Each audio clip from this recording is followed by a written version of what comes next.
Hello नमस्कार. All exam कट्टा या यूट्यूब चॅनलवर आपल्या सर्वांचं सहर्ष स्वागत. बघा, आपण कालच्या लेक्चरमध्ये माहिती घेतली होती की पेपर 1 मध्ये जो पहिला घटक आहे तर तो किती मार्काला आहे याच्याविषयी आपण माहिती घेतली होती. आज आपण तोच घटक पुढे अभ्यासणार आहोत.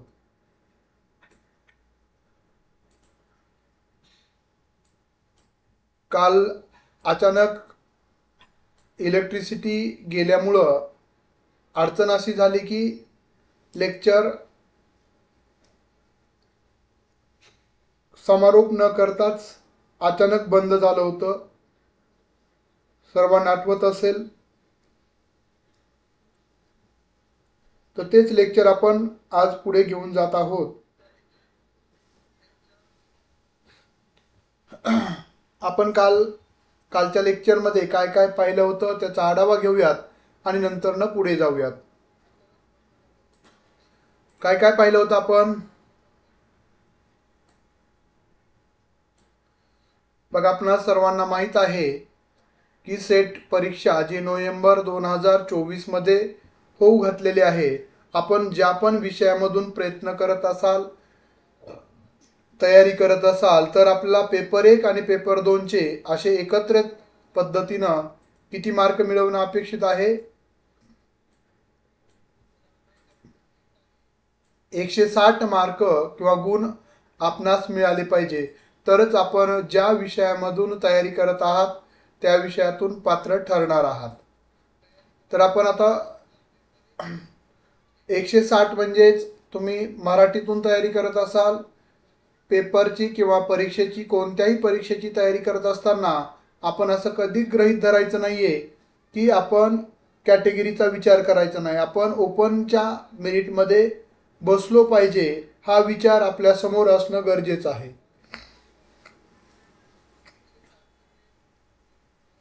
म्हणजे पेपर 1 ला आपण 100 मार्क आणि पेपर 2 ला आपण 100 मार्क आणि पेपर 1 ला आपण 60 मार्क, अशा पद्धतीनं 160 प्लस मार्क घ्यायचे. म्हणजे 170 असू शकतात, 180 असू शकतात. म्हणजे आपण अगदी सहजरित्या आपल्या विषयातून सेट परीक्षा उत्तीर्ण होऊ शकणार आहात. तर आपण पेपर 1 मधला पहिला घटक अभ्यासत आहोत. त्यापूर्वी कालच्या लेक्चरचा थोडक्यात आढावा घेऊयात. काल आपण एकंदरीत पेपर 1 मधील पहिला जो घटक आहे त्याचा अभ्यासक्रम काय आहे, सेट नेट दोन्ही परीक्षेच्या दृष्टिकोनातून अभ्यासक्रम पाहिला. अभ्यासक्रमानंतर त्या अभ्यासक्रमावर आधारित मागच्या 7 एप्रिलच्या सेट परीक्षेमध्ये कोणते प्रश्न विचारले गेले, म्हणजे प्रश्न विचारले गेले पाहिले, पण त्या प्रश्नाचं कोरिलेशन, त्या प्रश्नाचा सहसंबंध, कशा पद्धतीने अभ्यासक्रमाचा आणि त्या प्रश्नांचा आपला जोडता येईल यावर देखील आपण कालच्या लेक्चरमध्ये तो मुद्दा, म्हणजे जे पहिल्या घटकामध्ये एकूण किती मुद्दे होते, अभ्यासक्रमामध्ये एकूण मुद्दे होते 6, बरोबर आहे. तर त्या 6 मुद्द्यांवर आधारित जे 5 प्रश्न विचारले होते, कोणत्या मुद्द्यावर कोणता प्रश्न विचारलाय, कोणत्या मुद्द्यावर कोणता प्रश्न विचारला हे आपण समजून घेतलं होतं. आणि याचा फायदा आपल्याला कसा होणार आहे, येणाऱ्या सेट परीक्षेच्या दृष्टिकोनातून तयारी करत असताना आपण कशा पद्धतीने तयारी करणं गरजेचं आहे, म्हणजे अभ्यासक्रमावर प्रश्न कसे विचारले जातात हे समजल्यानंतर तरच तुम्ही तयारी करत असताना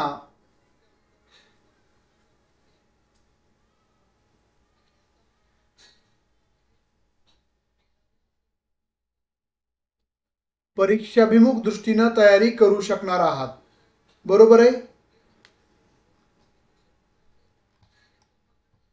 म्हणजे आपला अप्रोच, आपल्यामध्ये जो दृष्टिकोन निर्माण होणार आहे, विकसित होणार आहे, तो परीक्षाभिमुख असणं गरजेचं आहे. तो कधी निर्माण होणार आहे, ज्यावेळेस आपण अभ्यासक्रमाचं आणि परीक्षेतील विचारल्या जाणाऱ्या प्रश्नांचं कोरिलेशन, सहसंबंध समजेल, तर तुम्हाला गेस करता येईल की अरे येणाऱ्या परीक्षेमध्ये असे प्रश्न विचारले जाऊ शकतात. मग आपण किती डीपमध्ये म्हणजेच खोलामध्ये सखोलामध्ये जाणं गरजेचं आहे हेही तुम्हाला समजून येणार आहे. बरोबर आहे, समजलं? तर चला तर मग आपण सुरुवात करूयात. अध्यापन विषयक अभियोग्यता यावर 5 प्रश्न 10 गुणांसाठी विचारले जातात. या मुद्द्यावर आपण सुरुवात करूयात. आता त्यामधला पहिला मुद्दा आपण जे 6 मुद्दे आहेत एकूण त्यामधला पहिला मुद्दा आहे अध्यापन म्हणजे काय? अध्यापन कशाला म्हणायचं? अध्यापन म्हणजे आपण सरळ सरळ म्हणतो शिकवणे. तर कशाला म्हणायचं शिकवणे? तर व्यक्तीच्या शिक्षण कौशल्यांची, ज्ञानाची आणि शिक्षणाच्या क्षेत्रातील आकर्षणाची क्षमता हे सर्व म्हणजे त्याची अध्यापन क्षमता विविध प्रकारच्या विद्यार्थ्यांना शिकवण्याची, त्यांना प्रेरित करण्याची आणि त्यांच्या शिक्षणाच्या क्षेत्रातील सुधारणा करण्याची क्षमता होय, म्हणजेच अध्यापन. म्हणजे कोणकोणत्या बाबी महत्त्वाच्या आहेत? तर व्यक्तीच्या शिक्षण कौशल्याची, म्हणजे जर मी शिक्षक होणार असेल, जर मी प्राध्यापक होणार असेल, तर मला व्यक्तीच्या शिक्षण कौशल्याची, जे मी शिकलेलो आहे ते कशा पद्धतीनं कुठं वापरायचे ते कौशल्य हे मला सुरुवातीला माहीत असणं गरजेचं आहे. व्यक्तीच्या शिक्षण कौशल्य आणि ज्ञानाची, म्हणजे त्याचं ज्ञान हे अद्ययावत असणं गरजेचं आहे. आज आपण 21व्या शतकामध्ये वावरत असताना आपल्या समोर असणारा विद्यार्थी, आपण शिकवणार असणारा घटक त्याचा वेगवेगळ्या पैलूंना अभ्यास केला असेल. म्हणजे सांगायचं तात्पर्य आहे की शिक्षक म्हणजे अध्यापनाचं त्याच्याकडे कौशल्य असणं गरजेचं आहे. त्याबरोबर त्याच्याकडे अद्ययावत ज्ञान, नॉलेज, अपडेट नॉलेज असणं गरजेचं आहे. आणि शिक्षणाच्या क्षेत्रातील आकर्षणाची क्षमता, म्हणजे त्याला शिकवण्याविषयी आवड असावी. उगा आपण पाट्या टाकायचं काम म्हणून किंवा आपल्याला पगार मिळतोय, मानधन मिळतंय, मानसन्मान मिळतोय या खातर आपण या टीचिंग फील्डमध्ये जाणं अपेक्षित नाहीये. तर आपल्याला आवड आहे, तर आवड असेल तर आपण आपलं प्रोफेशन, आपला व्यवसायामध्ये व्यावसायिक सुधारणा करू शकतो. बरोबर आहे रमा मॅडम? नमस्कार. रोशन सर नमस्कार. बघा, शिक्षकांना प्रतिक्रिया देणं गरजेचं आहे.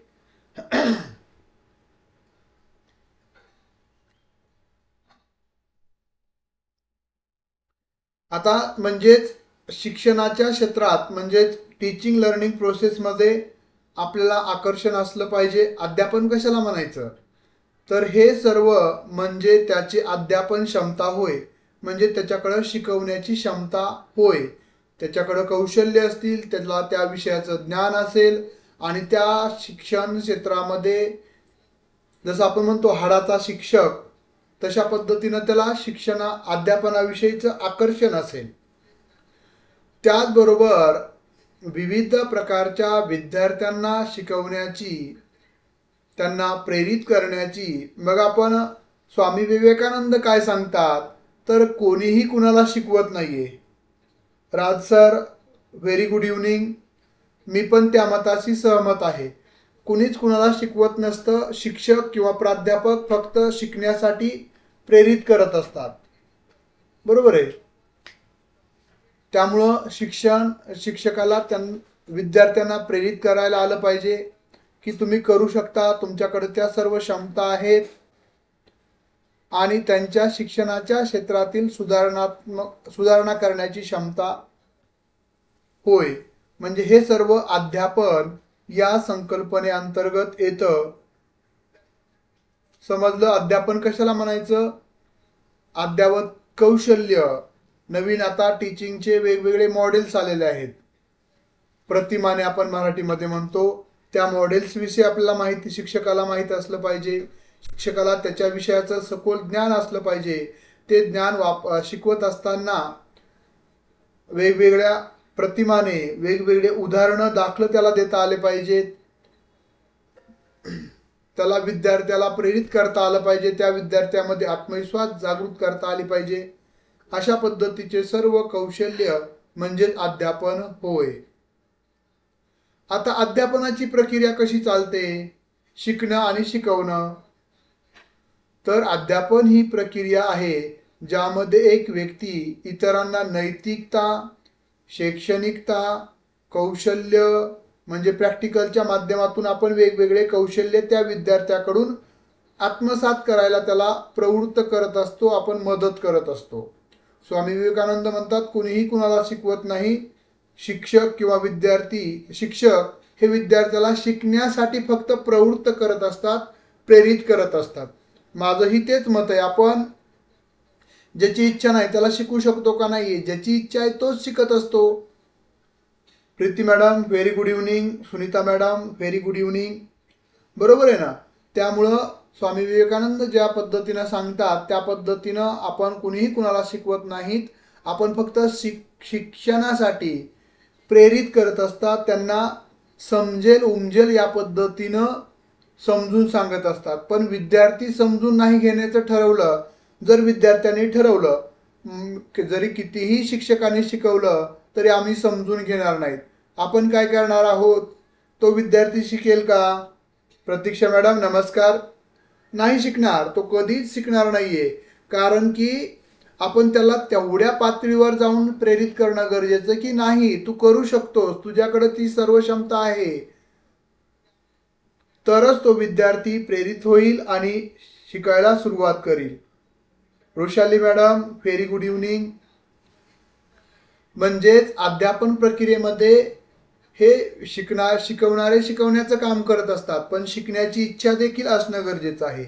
आज जर बघितलं तर आज आपण पेपर 1 साठी साधारणतः 100च्या जास्तीचे विद्यार्थी आपल्या ॲपच्या माध्यमातून जोडलेले आहेत पेट परीक्षेसंदर्भात आणि सेट नेट परीक्षेसंदर्भात.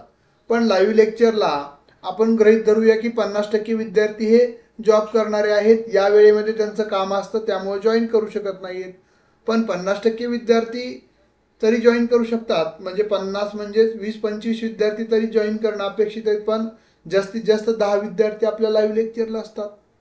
म्हणजे कोर्स आपण जॉईन केला म्हणजे तुम्ही उत्तीर्ण झालात का? नाहीये. तर तुम्ही सातत्यानं अभ्यास करणं, आपण स्वतःचं निवेदन, यश कुणाला मिळवायचं आहे? स्वतःला. मग पळावं कुणाला लागणार आहे? स्वतःला. पण ती पळण्यासाठी सातत्य दर दिवस कसं ठेवायचं यासाठी आपण लाईव्ह लेक्चरचं आयोजन करत आहोत. अन्यथा आपण सर्व यापेक्षा अतिशय सोप्या आणि साध्या पद्धतीनं लेक्चर्स अपलोड केलेले आहेत. सर्व घटकांवर आहेत का? तुम्ही बघितले असतील ॲपवर सर्व घटकांचे लेक्चर्स आहेत. प्रश्नांचा सराव घेतलेला आहे, त्याच्यावर चर्चासत्र आहेत. माझ्या मते 140च्या आसपास लेक्चर्स आपण पेपर 1चे अपलोड केलेले आहेत. पण कुठंतरी प्रत्येक विद्यार्थ्यांना नवीनपणा, नाविन्य, त्यानंतरनं जिवंतपणा लाईव्ह लेक्चरमध्ये असतो. त्यामुळे आपण हे सर्व खटाटोप करत आहोत लाईव्ह लेक्चरची. तर आपण बघत आहोत अध्यापनाची प्रक्रिया. अध्यापन ही प्रक्रिया आहे, ही दुईमार्गी प्रक्रिया आहे. अध्यापन म्हणजे शिकवणाऱ्यानं शिकवलं, विद्यार्थ्यांनी नाही ऐकून घेतलं तर त्या अध्यापनाची प्रक्रिया व्यवस्थित पार पाडली जाणार आहे का? तर त्याचं उत्तर असणार आहे नाही. त्यामुळं अध्यापन म्हणजे शिकवणाऱ्यानं जेवढं जीव तोडून शिकवलंय अगदी तेवढ्याच जीव तोडून तळमळीनं आत्मीयतेनं विद्यार्थ्यांनी देखील शिकून घेणं हे गरजेचं आहे. अध्यापन ही प्रक्रिया आहे ज्यामध्ये एक व्यक्ती इतरांना नैतिकता शिकवत असतो, शैक्षणिकता शिकवत असतो, वेगवेगळे कौशल्य शिकवत असतो, एखादी नवीन कल्पना आत्मसात करण्यासाठी त्याला प्रवृत्त करत असतो आणि उत्कृष्टतेच्या स्तरावर शिकवत असतो. म्हणजे सर्वात उत्तमातील उत्तम जे काही ज्ञान आहे, ज्या काही क्षमता आहेत त्या अध्यापनाच्या माध्यमातून शिक्षक किंवा प्राध्यापक शिकवण्याचा किंवा शिकण्यासाठी प्रवृत्त करण्याचा प्रयत्न शिक्षक करत असतो. या प्रक्रियेमध्ये विविध प्रकारच्या शिक्षण माध्यमांचा वापर केला जातो. म्हणजे शिक्षण माध्यम म्हणजेच अध्यापनाच्या वेगवेगळ्या पद्धती, कथाकथन पद्धती आहे, व्याख्यान पद्धती आहे, त्यानंतर नाट्यकरण पद्धती आहे, बरोबर आहे. अशा अनेक, त्यानंतर टेक्नॉलॉजी बेस अध्यापन पद्धती आहे, ज्यामध्ये PPT प्रेझेंटेशन, स्मार्ट बोर्डच्या माध्यमातून, ओव्हरहेड प्रोजेक्टरच्या माध्यमातून अध्यापन करणं. ह्या वेगवेगळ्या प्रक्रियेतून विविध प्रकारच्या शिक्षण किंवा शैक्षणिक साहित्याचा वापर करून शिक्षक हे अध्यापन करण्याचा प्रयत्न करत असतात. जसे की शब्दांतर, शब्द जसं आता आपण बोलतोय म्हणजे शब्दांचा समावेश आहे. त्यानंतर परत परत आवृत्ती म्हणजे परत परत ती गोष्ट रिवाइज करणं. त्यानंतर आवश्यकतेनुसार अभ्यास, प्रदर्शन म्हणजेच त्यानंतर व्याख्यान आणि आवश्यकतेनुसार शिक्षण प्रदान करणे अध्यापनाच्या प्रक्रियेतील सर्वोत्तम परिणाम सुरक्षित करण्यासाठी, म्हणजे परिणामकारक अध्यापन, परिणामकारक विद्यार्थ्याचं अध्ययन होण्यासाठी व्यावसायिक व्याख्यान, तांत्रिकता, प्रेरणा आणि प्रतिसादना यांना महत्त्वाचं स्थान आहे. म्हणजे अध्यापनाची ही जी जटिल प्रक्रिया आहे, अध्यापन म्हणजे काय सोपी प्रक्रिया आहे का? सोपी प्रक्रिया आहे का? नाहीये. आता आपण, तुम्ही आणि मी प्रत्यक्षामध्ये नाहीये, अन्यथा मी कोणता विद्यार्थी लक्ष देतोय, तर ज्या कोणत्या विद्यार्थ्याचं लक्ष बाहेर आहे, कोणत्या विद्यार्थ्याच्या मनामध्ये काय चालू आहे, त्या मनाचा ठाव घेण्याचं काम सायकोलॉजीच्या माध्यमातून म्हणजे मी करू शकतो. म्हणजे आपण जे शिक्षक असतात ते जाणू शकतात. कारण की आपण जर बघितलं तर ज्यावेळेस आपण BEdला किंवा MEdला आपण तो सायकोलॉजी म्हणजे PG पर्यंत आपण सायकोलॉजी, मानसशास्त्र हा विषय शिकलेला आहे. मी म्हणजे माझा मोठेपणा म्हणून नाही सांगत, पण एखादा विद्यार्थी तो विद्यार्थी माझ्याकडं पाहिल्यानंतर तो कोणत्या उद्देशानं पाहतोय, त्याला काय अपेक्षित आहे, तो खरंच प्रामाणिकपणे प्रश्न विचारतोय का आपल्याला अडकवण्यासाठी किंवा आपला अडचणीत आणण्यासाठी प्रश्न विचारतोय, किंवा त्याला ज्ञान घ्यायचं आहे का आपल्याला थट्टा करायची आहे, किंवा फक्त टाइमपास म्हणून आलेला. प्रत्येक गोष्ट आपण विद्यार्थ्याच्या तो चेहरे वाचू शकतो तेवढी क्षमता शिक्षकामध्ये असते. कारण त्यांना अनेक शिक्षक,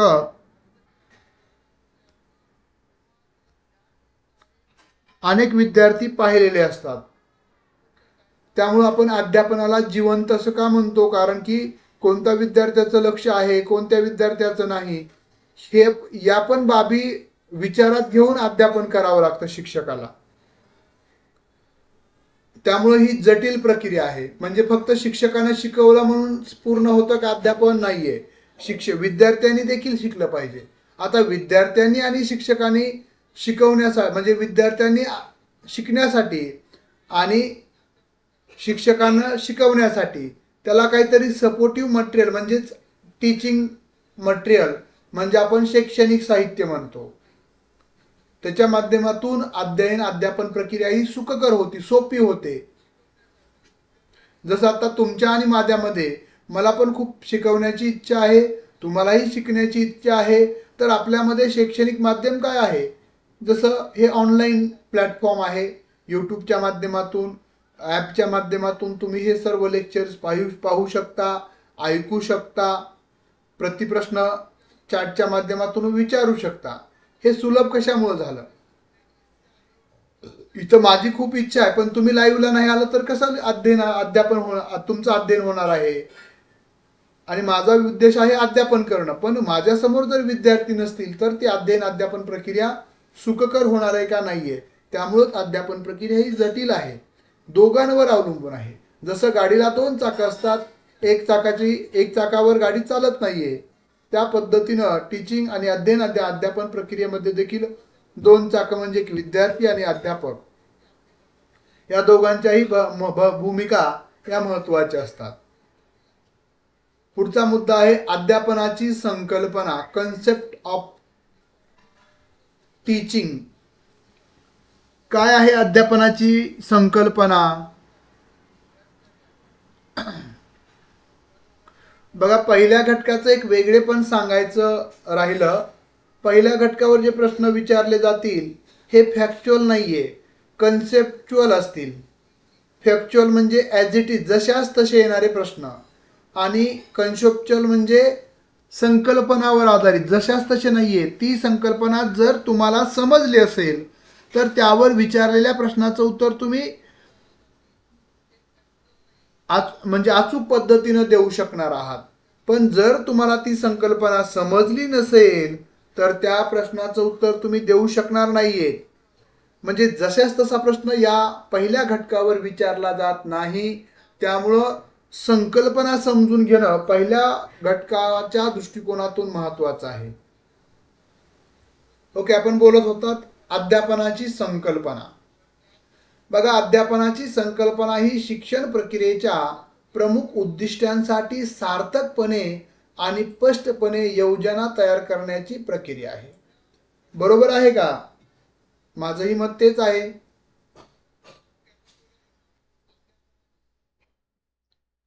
अध्यापनाची संकल्पना काय आहे? शिक्षण प्रक्रियेच्या प्रमुख उद्दिष्टांसाठी सार्थकपणे आणि स्पष्टपणे योजना तयार करण्याची ही प्रक्रिया आहे. आधीच्या शिक्षण संकल्पनेत शिक्षणाचे लक्ष्य म्हणजेच ध्येय, शिक्षणाचे प्रकार, धोरण, विद्यार्थ्याच्या आवश्यकतांची मान्यता, विद्यार्थ्यांच्या अभ्यासाची व्यवस्था आणि मूल्यांकनाची प्रक्रिया निर्धारित केली जाते. संकल्पनेच्या माध्यमातून शिक्षक विविध विषय, वर्ग, कालावधी, विद्यार्थ्यांच्या गुणस्तरानुसार विद्यार्थ्यांना उपयुक्तपणे शिकण्याची योजना तयार करत असतात. म्हणजेच काय, तर अध्यापन कशाला म्हटलं जातं? अध्यापन म्हणजे शिकवलं काम संपलं असं आहे का? तर ते नाहीये. अध्यापन संकल्पना ही तेवढी संकुचित नाहीये. अध्यापन म्हणजे शिकवणं ही संकल्पना खूप व्यापक आहे. ती व्यापकता जर पाहिलं तर आपल्याला काय केलेलं असतं? बघा, मी उदाहरण सांगत आहे. आता आपल्याला इयत्ता पहिलीला जर एखादा घटक शिकवायचा असेल, उदाहरण मी सांगतोय. आता इयत्ता पहिलीला मला एक पासून 10 पर्यंत 2, 3, 4 अशा पद्धतीनं टप्प्याटप्प्यानं 10 पर्यंत उजळणी किंवा उजळणी त्यांना बोलायला शिकवायची आहे आणि वाचायला शिकवायची. हे माझं इयत्ता पहिलीतील प्रथम सत्राचं माझं किंवा पहिल्या 1 महिन्याचं माझं उद्दिष्ट आहे. शिक्षण प्रक्रियेचे प्रमुख उद्दिष्टांची सार्थकपणे ते पूर्ण करण्यासाठी. अध्यापन का केलं जातं? विनाकारण अध्यापन केलं जातं का? नाही. आता जसं मी तुम्हाला शिकवत आहे म्हणजे तुम्हाला शिकण्यासाठी प्रवृत्त करत आहे. मी शिकवत आहे असं म्हणणार नाहीये. तुम्हाला म्हणजे शिकण्यासाठी, ती संकल्पना तुम्हाला समजण्यासाठी मी प्रवृत्त करत आहे. तर बघा, पहिला जसं मी तुम्हाला शिकण्यासाठी प्रवृत्त करत असताना माझा आजचा मुद्दा काय आहे की अध्यापन म्हणजे काय, ते अध्यापनाची संकल्पना मला तुम्हाला पहिल्या घटकातील पहिला मुद्दा तुम्हाला शिकायला प्रवृत्त करायचंय. तर मला तो पूर्ण मुद्दा तुम्हाला समजला पाहिजे. अध्यापन म्हणजे काय हे समजलं पाहिजे. अध्यापनाची व्याख्या तुम्हाला सांगता आली पाहिजे. अध्यापनाची प्रक्रिया कशी चालते, द्विमार्गी आहे का एकमार्गी आहे. त्यानंतर अध्यापनामध्ये काय केलं जातं, कोणती कृती केली जाते, ती कृती कशा पद्धतीनं केली जाते. आता जसं उदाहरण घेतलं मी, 1 पासून 10 पर्यंत विद्यार्थ्यांना मला अंकगणित पहिली इयत्ता पहिलीमध्ये शिकवायचं आहे. तर माझ्या आजच्या घटकाचं उद्देश काय आहे, तर इयत्ता म्हणजे 1 पासून 10 पर्यंतची उजळणी विद्यार्थ्यांना शिकवणे, हे माझं उद्दिष्ट झालं. बघा मी काय म्हणतोय ते, हे माझं मुख्य उद्दिष्ट आहे. तर ते उद्दिष्ट कधी साध्य होईल, ज्या वेळेस ते विद्यार्थी 1, 2, 3 पासून ते 10 पर्यंत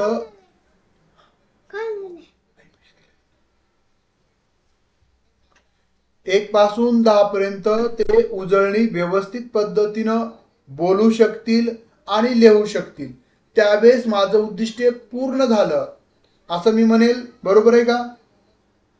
म्हणजेच अध्यापनाची संकल्पना फक्त मला एवढं 1 पासून 10 पर्यंत शिकवायचंय हे नाहीये. तर ते विद्यार्थ्यांनी शिकलंय का? नाही शिकलेत. शिकले असतील तर त्यांना म्हणता आलं पाहिजे, त्यांना लिहिता आलं पाहिजे, बोलता आलं पाहिजे, लिहिता आलं पाहिजे. बरोबर आहे? म्हणजेच हे उद्दिष्ट आहे माझं. म्हणजे अध्यापनाचं उद्दिष्ट काय आहे? ती जी संकल्पना विद्यार्थ्यांना शिकवायची आहे.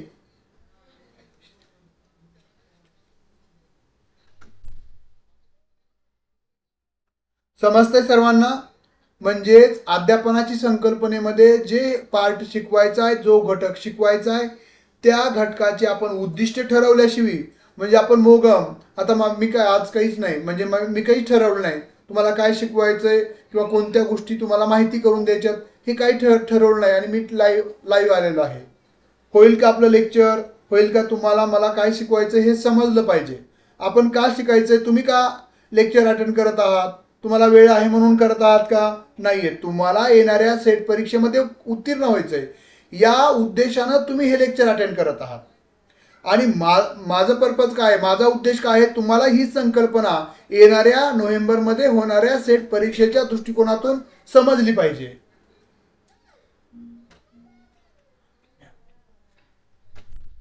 समजलं?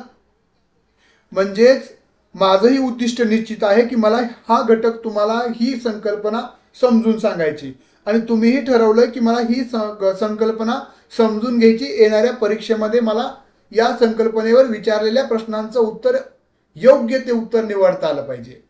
म्हणजे तुमचा उद्देश स्पष्ट आहे, माझा उद्देश स्पष्ट आहे. आणि कधी हे साध्य होणार आहे? मी शिकवलंय, मी समजून सांगितलंय, पण ते तुम्हाला समजलं तर माझा उद्देश त्याच वेळेस सफल होईल ज्यावेळेस तुम्हाला ही संकल्पना समजली तर.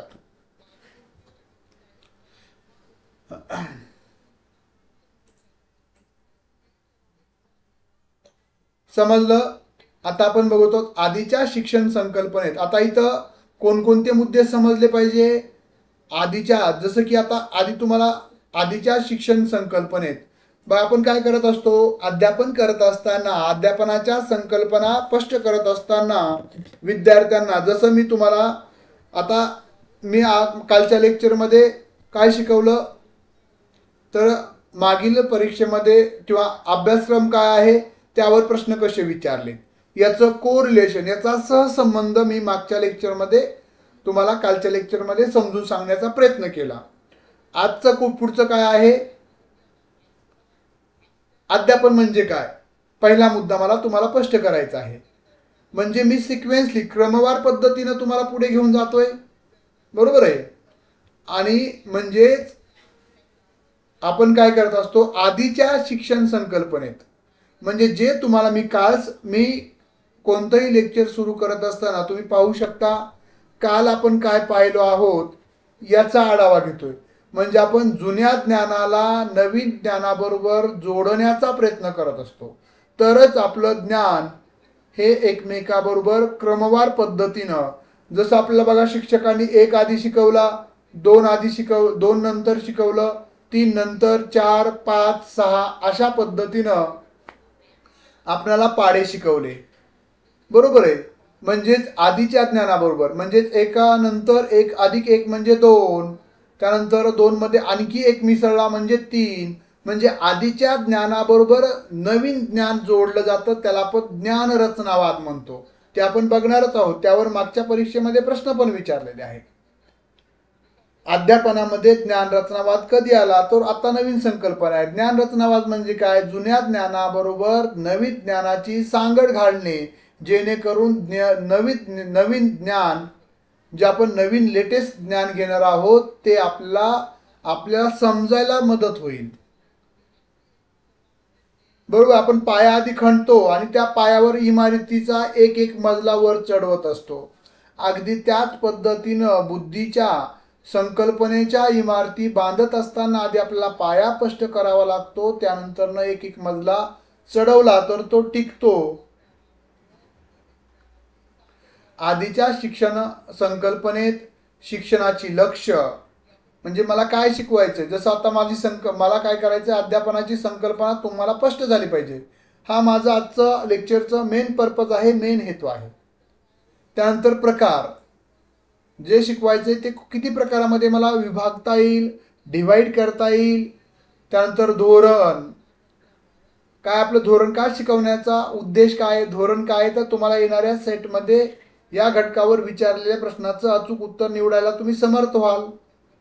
त्यानंतर आहे विद्यार्थ्यांची आवश्यकतांची मान्यता, म्हणजे तुम्हाला आवश्यक वाटतंय त्यामुळे तुम्ही जॉईन करताय. 100 विद्यार्थी म्हणजे बाकी याच्या व्यतिरिक्त विद्यार्थी का जॉईन करत नाहीयेत, कारण त्यांना या अध्यापन किंवा या घटकाची काही आवश्यकता नाहीये. त्यानंतर विद्यार्थ्याच्या अभ्यासाची व्यवस्था, म्हणजे तो कशा पद्धतीने समजतोय. आता माझ्यासमोर असणारा विद्यार्थी, इयत्ता पहिलीच्या विद्यार्थ्याची आकलन क्षमता, समजून घेण्याची क्षमता वेगळी असणार आहे. इयत्ता 10वीच्या विद्यार्थ्याची आकलन क्षमता वेगळी आहे.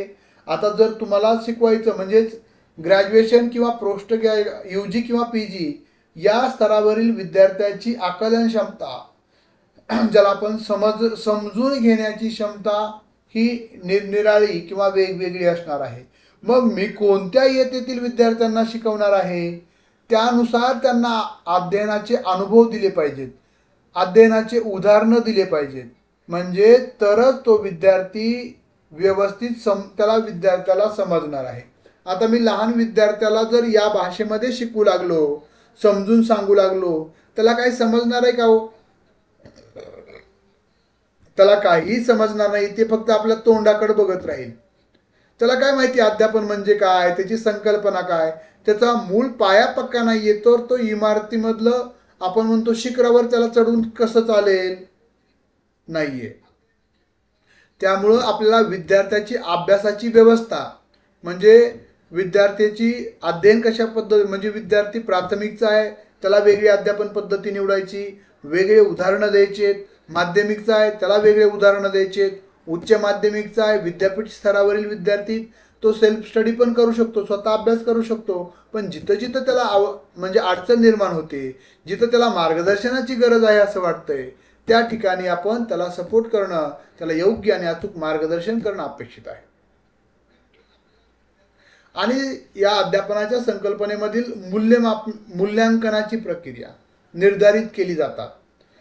आता मी शिकवलंय, मी जीव तोडून शिकवलंय, तुम्हाला टेस्ट घेतली, त्या टेस्टमध्ये तुम्हाला किती मार्क मिळाले, किंवा येणाऱ्या परीक्षेमध्ये जसं आपण 2 वर्षाचा हा तुम्हाला कोर्स आपण प्रोव्हाइड केलेला आहे, पुरवलेला आहे, पण यामध्ये येणाऱ्या सेट परीक्षेमध्ये तुम्हाला चांगले भरघोस मार्क मिळाले, तुम्ही पास झालात.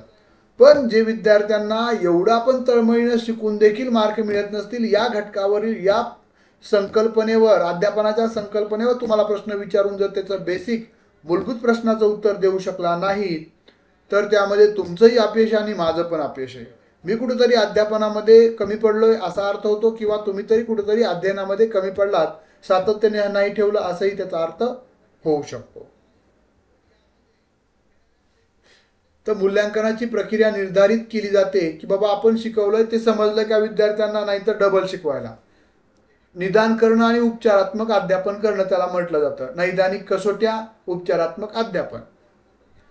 आता अध्यापनाच्या संकल्पनेमध्ये या संकल्पनेच्या माध्यमातून शिक्षक विविध विषय, आता प्रत्येक शिक्षक आपापल्या विषयाचं ज्ञान विद्यार्थ्यांना देण्यात, वर्गामध्ये विशिष्ट कालावधीमध्ये प्रथम सत्रामध्ये तो घटक शिकवला जातो. विद्यार्थ्याच्या गुणस्तरानुसार, म्हणजेच गुण म्हणजे त्यांना तो विद्यार्थी कोणत्या स्तरावरचा आहे, कोणत्या UG, PG, KG to PG पर्यंत, हे आपल्याला तिथं त्यानुसार आपल्याला विद्यार्थ्यांना शिकवायचं आहे. विद्यार्थ्यांना उपयुक्तपणे शिकवण्याची योजना तयार करणे, विद्यार्थ्यांना समजेल उमजेल या पद्धतीनं शिकवण्यासाठी आपण तयारी केली पाहिजे, असं या ठिकाणी सांगायचं आहे. समजली अध्यापनाची संकल्पना? कुणाला काही डाऊट आहे अध्यापनाच्या संकल्पनेमध्ये असेल तर बिंदास पद्धतीनं विचारत चला. प्रत्येकानं विचारलं पाहिजे. प्राध्यापक हा बोलका असतो, मत व्यक्त करणारा असतो, आणि आपण फीस पे करून क्लास करत आहात, त्यामुळे तुम्हाला काही डाऊट असतील बिंदास्त विचारत चला. तुमच्या प्रत्येक डाऊट इथंच क्लिअर केला जाईल आणि त्यानंतर आपण पुढे किंवा पुढचा मुद्दा आपण घेत असतो. त्यामुळे मी प्रत्येक मुद्दा संपला की त्यावर तुमचे ओपिनियन, तुमचे मतांतरे जाणून घेण्याचा प्रयत्न करतोय. पण तुमचे सर्व बहुमतामध्येच आहे, कुणाचंच मत नाहीये, अपोज पण नाहीये आणि सहमत पण नाहीये, तटस्थ भूमिका आहेत सर्वांच्या. असं करू नका, बोलत चला. मी वारंवार सांगतो की बोलणाऱ्याचे माती विकते, न बोलणाऱ्याचं गहू पण विकत नाही. उद्या विद्यार्थी म्हणजे प्राध्यापक होण्यासाठी सेट परीक्षा उत्तीर्ण झालात, एखाद्या विद्यापीठामध्ये एखाद्या कॉलेजमध्ये जागा असेल, तिथं गेल्यानंतर आपला आत्मविश्वास पहिला महत्त्वाचा असतो. इंटरव्ह्यूमध्ये आपल्याकडे आत्मविश्वास असेल तर आपल्याला एखादी गोष्ट अवघड वाटते तरी पण आपण सोपी कशी आहे असं सांगतो. पण जर आपल्याकडे आत्मविश्वास नसेल, कॉन्फिडन्स नसेल, सेल्फ कॉन्फिडेशन ज्याला आपण स्वतःचा आत्मविश्वास, सेल्फ मोटिवेट आणि सेल्फ कॉन्फिडन्स, ह्या दोन गोष्टी खूप महत्त्वाच्या आहेत. मी सांगतोय म्हणून तुम्ही सेटचा तयारी करत असाल तर यश मिळणार नाहीये. तुम्हाला स्वतःला करायची, कुठेतरी आपल्या स्वतःला एखाद्या नामांकित कॉलेजमध्ये, नामांकित महाविद्यालयामध्ये जॉब करायचा आहे, स्वतःचं वर्चस्व, स्वतःचं स्थान निश्चित करायचं आहे, यासाठी तुम्ही करत आहात. मी सांगतोय म्हणून तर मुळीच नाहीये, बरोबर आहे. त्यामुळं अध्ययन करत असताना या सर्व संकल्पना समजून घेणं, जिथं समजत नाही तिथं विचारणं गरजेचं आहे, बरोबर आहे राज सर. आता अध्यापनाची उद्दिष्टे. आता आपण कोणती गोष्ट करतोय, आता जसं की तुमचं लेक्चर तुम्ही अटेंड करताय वेळेच्या वेळेला. काय बाबा, तुम्ही विनाकारण लेक्चर अटेंड करताय का? नाहीये. मी विनाकारण तुम्हाला तुमच्या समोर बडबड करतोय का? नाहीये. तुमचाही हेतू निश्चित आहे, तुमचं उद्दिष्ट निश्चित आहे की मला हा संकल्पना पहिला घटक व्यवस्थित अभ्यासायचा आहे, ज्यावर 5 प्रश्न विचारले जाणार आहेत परीक्षेमध्ये, त्याचे अचूक उत्तर आले पाहिजे आणि मला या घटकातून 10 मार्क मिळाले पाहिजे. हे तुमचं उद्दिष्ट आहे. ज्या पद्धतीनं तुमचं उद्दिष्ट आहे, अगदी त्याच पद्धतीनं माझंही उद्दिष्ट आहे की माझ्यासमोर असणारे किंवा माझ्याकडे असणारे जे विद्यार्थी आहेत त्यांना हा मुद्दा व्यवस्थित समजला पाहिजे.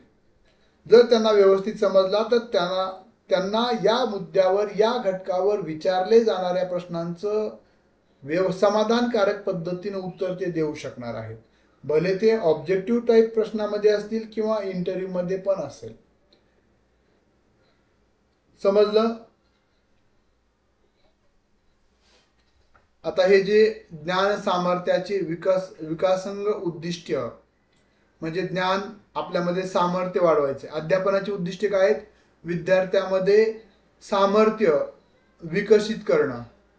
अध्यापनाच्या माध्यमातून विद्यार्थ्यांना ज्ञान आणि कल्पना क्षमता विकसित करणं.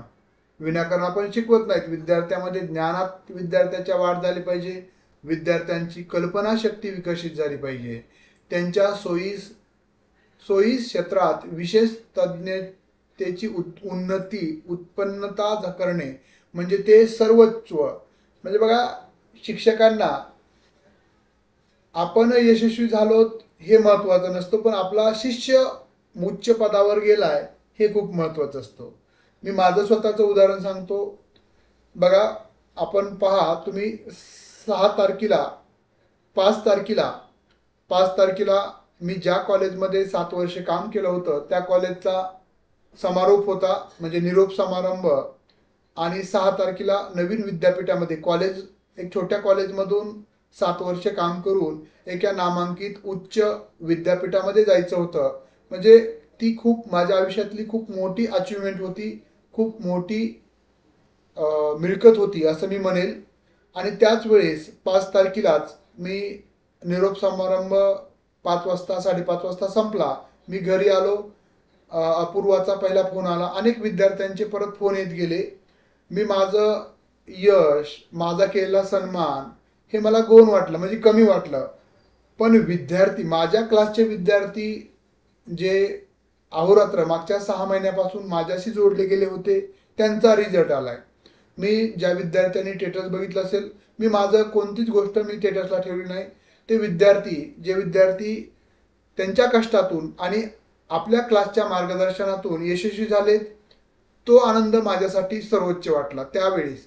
म्हणजे माझं अचिव्हमेंट हे भले माझ्यासाठी मोठं असेल किंवा इतरांसाठी, माझ्या आप्तजनांसाठी मोठं असेल, पण मी जे कष्ट केलं होतं, ज्या उद्दिष्टानं कष्ट केलं होतं, ते उद्दिष्ट कुठेतरी साध्य झालंय आणि ते अनेक विद्यार्थ्यांच्या माध्यमातून साध्य झालंय.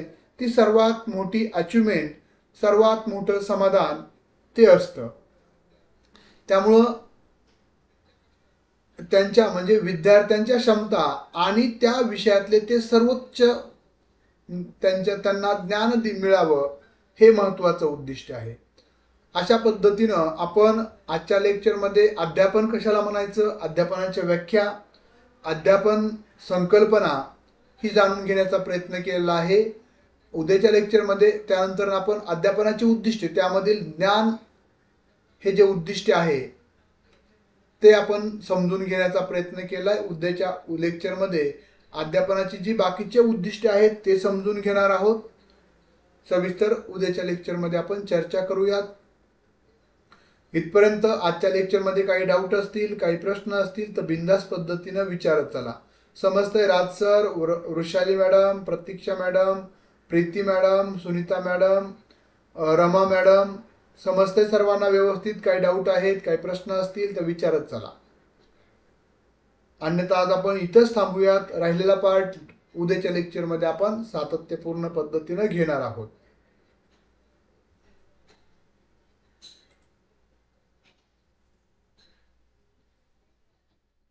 चालतंय, धन्यवाद. रोशन सर.